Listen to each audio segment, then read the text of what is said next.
Welcome back to Baker Barbecue. We are doing a little pre-Thanksgiving special today since Camera Girl won't let me smoke a turkey for Thanksgiving. She likes it traditionally roasted in the oven where you get all the juices and giblets and stuff for her gravy. And you know what? I'm not even mad at it because she does an awesome job. But by golly, I want to smoke a turkey. So that's what I'm doing. I'm doing it today. So we got just a little, about a 12-pound turkey. Not a real big guy, but he should be yummy. I'm going to spatchcock this guy. For those of you that may not be familiar with spatchcock, basically what you do, you cut the back out, and then you open it up, press it flat, and smoke it like that. I'll show you guys that whole process, how you take the back out, how you press it flat. There's a couple advantages to doing the spatchcock. The first one is you reduce your cook time by a lot by doing that. You also get, especially when you smoke a bird, you get a lot more of the surface area of the bird that absorbs that smoke, sort of gets that nice bark to it. Disadvantages, well, you can't stuff the bird, that's for sure. Other than that, I'm not sure if there are really any other disadvantages to that. I don't know. Keep the back and make stock.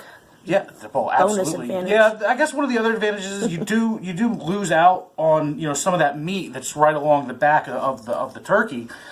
But like Camera Girl just said, just save that back, make a stock, make a soup, stew. I mean, it's that back is there's lots of delicious meat in there, lots of delicious marrow that just you guys know, it makes good stuff. Oh, it makes it sound like a drum too. Alright, so what we're going to do, guys, I haven't done anything to this bird. I just thawed it out and took it out of the package, rinsed it off, patted it dry a little bit. Didn't do a really good job because it's still pretty wet, but oh well, we're going to cut this guy open anyway. So we're just going to try to take the back out of this thing. And I'll tell you guys what, if you don't have one of these old hickory cleavers, you should get one because it makes short work of cutting that back out of there. I mean, that's about the easiest I've ever been able to do that. Love this thing. So, just need to get the other side out without cleavering my hand off too. That would be preferred to not do. See how I said it's so easy and now it's giving me a hard time?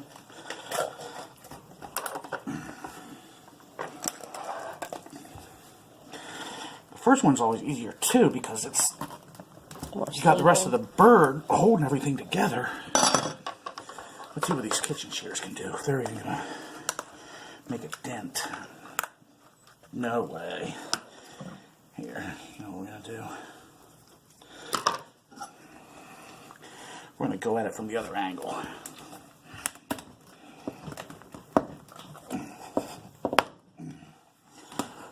Ooh. Guess we found the strong side of the bird.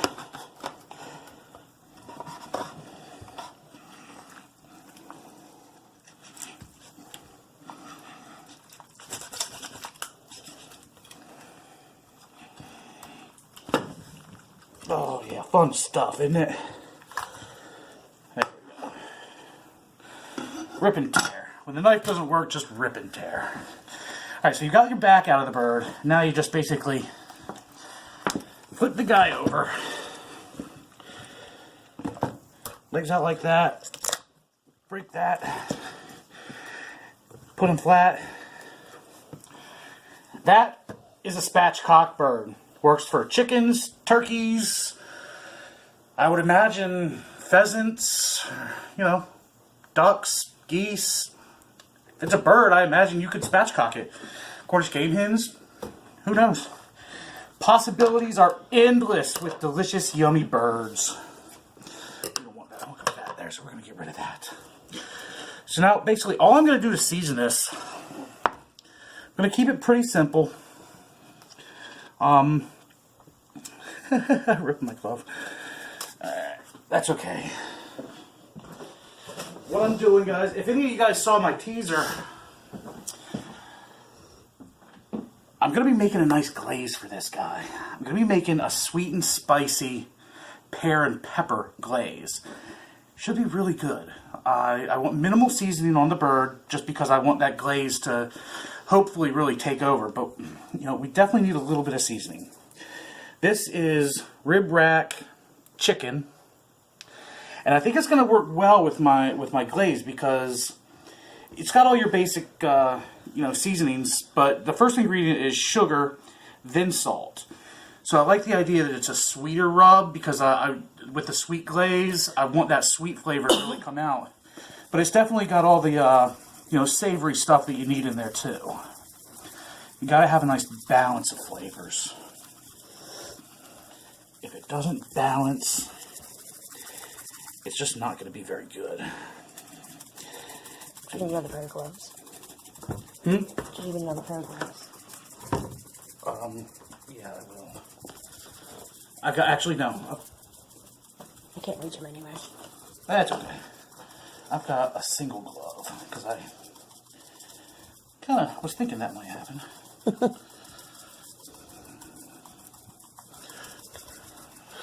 This is the other cool thing about spatchcocking, is you get your seasoning in more of the bird. So you got the seasoning actually on the inside of the bird when you spatchcock it, which I like that idea. Alright, so we're just going to glove up one hand. Not like it's going to make a huge difference at this point because this hand's a little contaminated already just from the glove breaking, but here. We're cooking at home, people, don't yell at me. Not going to do anything to hurt or poison my family. Not yet. Not till we make them a little madder. That's right. Got a few more years till that happens, I think. Tick tock, tick tock. Alright. I'm getting a workout. I should have just taken the lid off of this, but at this point, I'm almost done and there's not much point to it now. Well, we're gonna finish getting the rub on. That rub does smell pretty good. Let's make sure we get some down in there on that wingy dingy. And let's not leave this wingy dingy out. Don't want to make him feel left out and want to leave the party too soon. They're usually the first ones to go anyway. Alright. Alright, so that looks pretty good. What I'm going to do is we're just going to grab him, throw him in a little pot, and just let him sit in there for a little while till we're ready to put him on the smoker. We're going to be smoking him today on our UDS. And we're going to make some other yummy stuff too to go with it. We're going to make some stuffing. We're just going to use standard Pepperidge Farm bag stuffing. We're going to follow the directions on the package, but we're going to add some chopped up pear that will hopefully pair well with my sauce. You see what I did there? And some craisins. We're going to put some craisins there too. Sort of sweeten that up a little bit. It should be pretty yummy. We might even find a vegetable laying around the house somewhere to throw in with this recipe, with this dinner. Haven't really thought about that too much, but you never know what can happen on Baker Barbecue. So we're going to get some other stuff ready to go. Get the turkey on the smoker. Get our glaze made, our stuffing made. It's going to be a fun day. Stick with me, guys. We'll be back. Alright, guys, here we are. We're getting stuff set up. There's our UDS. Our ugly drum smoker, that's what we're cooking our turkey on today. You can see it's pretty bare right now, but there's our grates. There's our basket with some coals. We got some lots of coals and wood left over from a previous cook, so we're just going to keep that in there, top it off with a little new fresh coals. We got our little coffee can there, creating our cavity for the lit coals we're using, doing the minion method. It's by far probably my favorite cooking method for charcoal with the UDS. It just works so well. And of course our chimney with our little wax cubes in there, burning up, getting our coals nice and ashed over and bright yellow, red, orange, just colors of hot coal awesomeness. So we're going to finish getting this stuff readied up and get that in there, and then that in there, and then our grates on, and our lid on, and let that get heated up. We're going to be using our ThermPro today to keep track and monitor our temperature inside our smoker and also the internal temperature of our bird. So once I get everything put together, get the bird on, get our ThermPro hooked up, everything, I'll show you that final setup. So stay tuned. Hey guys, so I'm sitting here waiting for my charcoal chimney to get fired up so I can put it in my UDS basket. And I noticed a couple things about the charcoal. Now I'm using just regular Kingsford blue bag. It's a bunch of charcoal I got when I bought my second Weber. I bought it used and he threw in a bunch of charcoal with me. And I know there's a lot of controversy. I don't want to get super into that about Kingsford and, you know, the fillers and it's not real wood they're using, blah, blah, blah. There's a couple things I noticed about this that I think is pretty interesting that I want to show you. Hold on. Guys, so here's the first thing I noticed. You guys can see that. I mean, there's definitely chunks of real wood in that charcoal, and you flip it over, you can see. Can you guys see that K? I mean, that's the Kingsford brand K. I mean, there's definitely lots of real wood chunks in there that didn't quite get completely processed in whatever firing process they use, which is pretty interesting. I mean, here's another one, little chunk of wood. Is that going to focus? Yeah, you guys can see that. I just thought that's pretty interesting. You know, I know the controversy. I'm not one to get much into that, but yeah, see the wood. I know that there's other fillers used. I've actually looked up the ingredients on Kingsford charcoal, and they do use fillers, but all the fillers they use are completely natural. So, hold on a minute. I know all the fillers they use, they are completely natural. There's nothing, you know, what does it say? Something like formaldehyde or something. The amount that they use in their charcoal is so minute, it might as well not even be there. It's kind of ridiculous. I don't even know why this debate is a thing, but it is. And I just thought it was really neat that I just happened to notice, you know, real wood in the Kingsford briquettes. So just thought I'd take a minute and share it with you.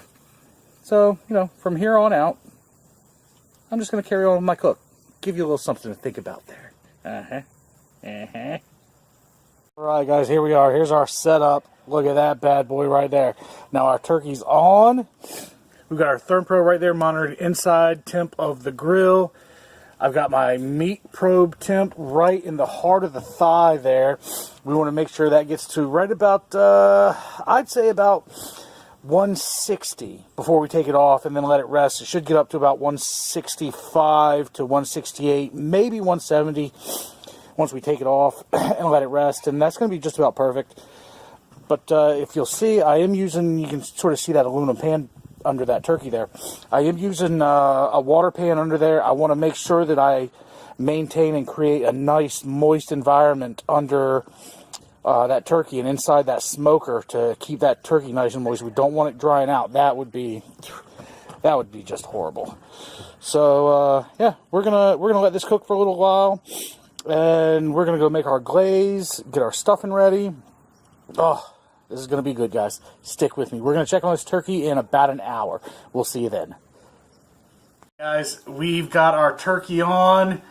That's been roasted on our UDS now for right about a half an hour. We got to make some glaze. We got to make that delicious pear pepper glaze. Oh, I think it's going to be good. So what I did is I chopped up 2 pears, and I put them in orange juice. Now, if you look at that, they're chopped up, you know, not super big, but not super small. I want them to boil in that, and then we're going to sort of mash them up. They're really ripe pears, so they very ripe pears. Yep, and just a base of orange juice, and these are just red peppers. They sort of here's what they look like. It's a hot pepper. It's a hot pepper. It's not super hot. I tasted it. I smelled it. It's not super hot. The grocery store had them labeled as just chili peppers, which, you know, that's pretty generic, I guess, but whatever. So unless they actually came from Chile, then it's descriptive. Well, that's true. I don't know where they came from. So I chopped up 4 of those. You can see sort of the coarseness, how I chopped them up again. You know, not real coarse, but not super fine either. Again, I want these guys, I want everything to boil good, and then I'm going to sort of try to mash it up and make a nice sort of coarse glaze to it. Alright, so that's it. I can take the gloves off now.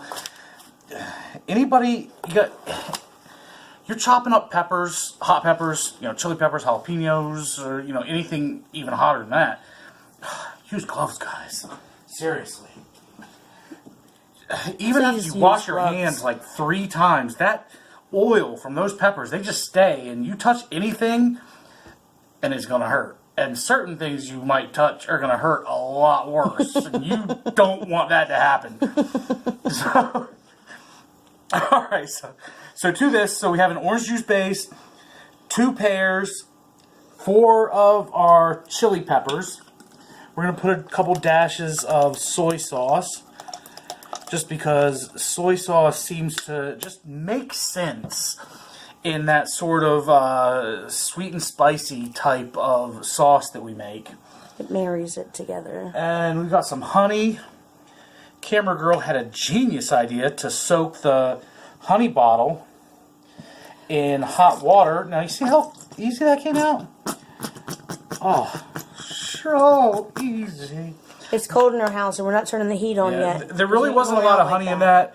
It was only, I'd say, you know, right where my fingernail is. It was only about that much honey. There really wasn't that much honey. So we're going to grab a spoon, and we're just going to mix that up, and we're going to put it on the heat, right on the stove, and we're going to let it boil. And we're going to let it boil and reduce, and then we're going to mash it up. And that's really all we're doing. That's our glaze. We're going to put it on the stove, let it start heating up, let it start reducing, and we'll show you more. Oh, that smells good. You want to smell it? That smells really good.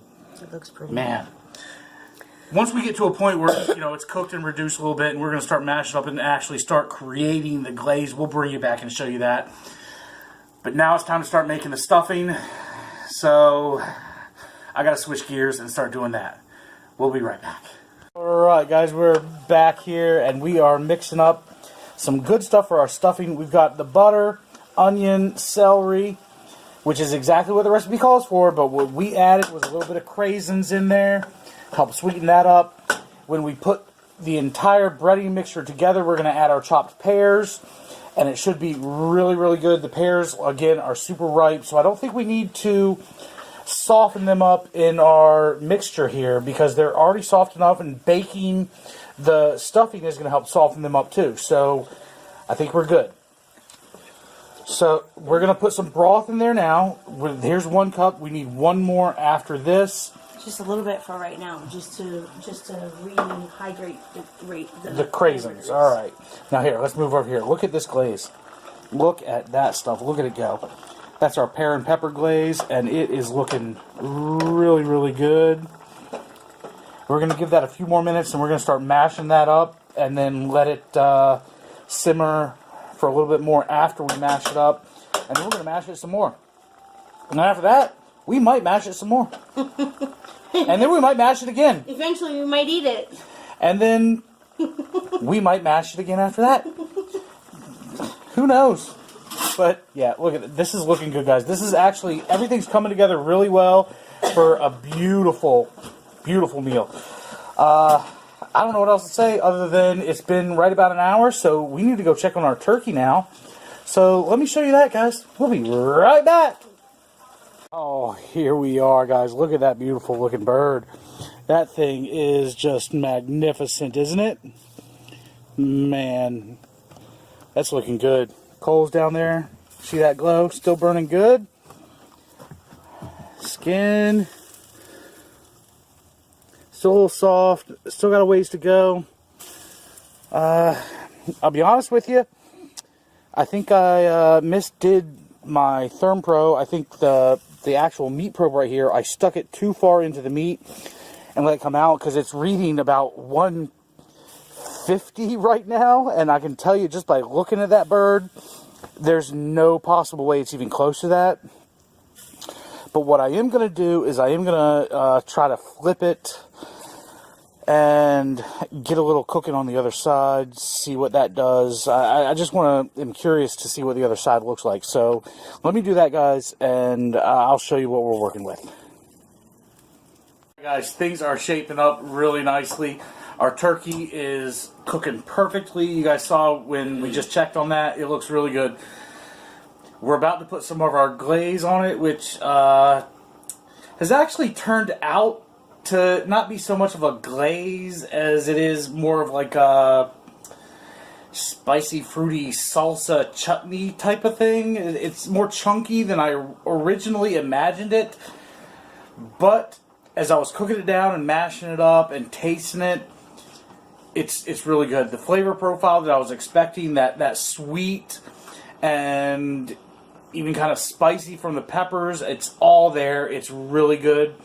So I think I'm just going to leave it alone, and I'm going to put it on the turkey. And let me show it to you. Let me show you. You want to see it? It's pretty interesting looking. Hold on, guys. All right, there it is. Look at that. Can you see that? Look at this. Let me bring this in. Now you can see it's definitely thicker and chunkier than I originally imagined. But I really still think that, we spread this on the turkey and let it roast inside that smoker. It's gonna be pretty good, I think. We got some potatoes going back there. Oh, they're boiling like a mother. Yeah, they are. Look at them go. We're gonna make some mashed potatoes. We got some garlic and salt in those mashed potatoes. They're gonna be good. But we're not here to focus on mashed potatoes, because everyone knows how to make those. If you don't, send me a message. I'll shoot you an email telling you how to make mashed potatoes, because it's easy and it's yummy too.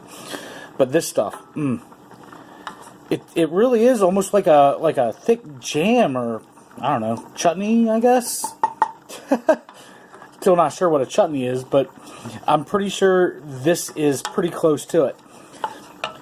We're gonna go put that on our turkey like right now. It's gonna be really good. So hold on, we'll show you that. Here we are. We got our glaze I just showed you, which is more of a jam or a chutney, but our turkey is looking amazing. So we're gonna glaze the bottom side, and I'm just gonna keep calling it glaze because that's what my original idea was. So we're gonna put some of that all over it. Let some of that get in there and flavor that and make it delicious. We're going to save the majority of that and the rest of it for the outside. So we're just going to try to take our spoon and shove it in those crevices, a little bit on the legs, a little bit on the thighs. So we can get, maybe even a little bit right there on the wing. See what we can do to make this thing flavor it up and make it good. This whole thing should be really delicious, I think. We're going to sit here. We're going to let that cook for probably about 15 minutes. We don't want to overdo it, but we want to make sure that it gets flavors infused a little bit. And then we're going to flip it over. And by flipping it over, we're really going to let those flavors on the bottom infuse into, because that smoke is going to push that. Hopefully what happens is this jam chutney glaze thing that we put on the bottom, by letting it sit for 15 minutes, is going to start to stick to that turkey. And when we flip it over, it's not going to just drop down in. It's going to be stuck there. So then the smoke coming up is going to hit that and infuse that flavor into the bird. And then we're going to put this on top and let that flavor into. Oh, it should be good. Hopefully it will. We're going to flip it in just a few minutes, guys. We'll show you that. We'll be back. Oh, guys, look at that. That is looking really, really good. We're going to put our glazed chutney jam thing on this side. Let that cook for about another 15 minutes, and we're going to call it done. Look at the pull on those legs. This turkey is getting done perfectly. It's going to be delicious. I don't know how else to say it. Everything else we got going, oh, that stuffing's about to come out of the oven. It's got the pears and the craisins in there. It's going to be sweet, go really perfect with this turkey. We actually cooked some mashed potatoes too. You guys saw that earlier. Oh, this is going to be awesome, guys. Hold on. Let me show you when it's finished. Wow, guys. Wow, guys. Really. Look at this. That, I can't even, I don't even have words. This looks and smells ridiculous. Look at the wings. Still got some crispiness on the wings. That, you know, we didn't put that chutney glaze thing on. But everything else has got a nice little combination of chutney and crispy and just, wow. Whew. It's not Thanksgiving, but I'll tell you what, guys, I am giving thanks to everything and everybody that helped make this delicious. It's going to be real good, guys. We're going to plate it up. We're going to bring this in, cut it up, plate it up. We're going to make something delicious out of this. I promise you. We'll be right back. Hey, guys. This has been a lot of fun. We got a big plate of food, and it's looking delicious. Can you focus? Look at that. It's just a big conglomerate of yumminess. I don't even know where to start with this. But I'll tell you what. Here, we're going to go with the mashed potatoes. What's that? Chunky lumpy. Oh, it's so good. Oh, If you don't appreciate mashed potatoes, you're just wrong.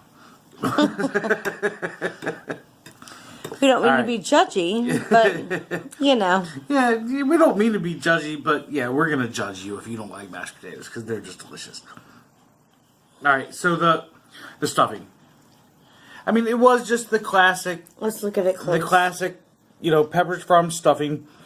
But we added the pears and we do not craisins. normally do bag stuffing. No. This is something we do fresh. So Yeah. this is actually really extremely abnormal to do a boxed bag stuffing.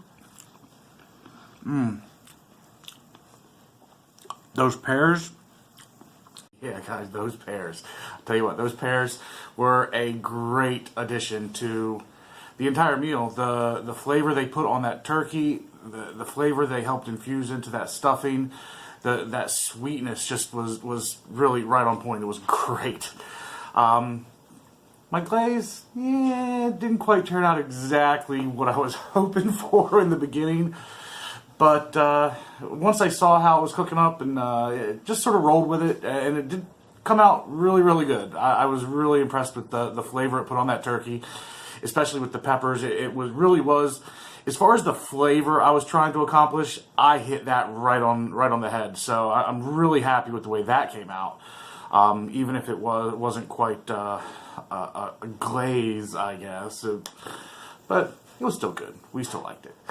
I just realized I didn't even show you guys eating the turkey itself. I was eating the mashed potatoes and the stuffing, and I mean, that was pretty good too. It really was. But that turkey, guys, it really did. It was nice and moist, but completely done. It was. The skin had a nice crisp to it, especially in the areas that didn't have that jam chutney glaze thing.